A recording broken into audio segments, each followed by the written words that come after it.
हुसैन बाबे जबरील तो तरफों दाखिल होए ना तो लोग हजर असवद नूं चुम रहे सन।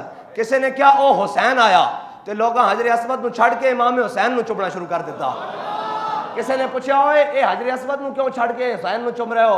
उन्हें क्या हजर असवद नूं हुजूर ने एक बारी चुमया, हुसैन नूं तो कई बारी चुमया। मौका बनया ना तो जनाब साहबा दियां 3 सफ़ा ते कुफार दियां 11 सफ़ा ते हजरत अब्दुल्ला बिन उम्मे मकतूम भी आ गए, आप भी आ गए। आपने फरमाया यार मैनू भी नाल लै चलो। साहबा ने क्या अजीब बंदे हो, उत्थे अगे असी बंदे थोड़े हैं जनाब, कितों तुहानू संभालते फिरांगे, तुहानू तो नजर भी नहीं आता।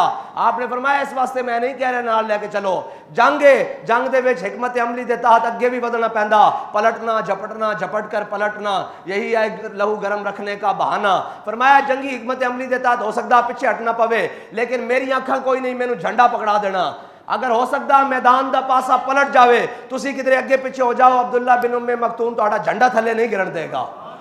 फिर साहबा कहते जो असी साहबा दियां जनाब मुजाहिदीन दियां शहादा दियां लाशां कट्ठियां कीतियां ते अब्दुल्ला बिन उम्मे मकतूम की लाश भी विचों निकली। आपने झंडा सीने नाल लाया सी और आप शहीद हो चुके सन।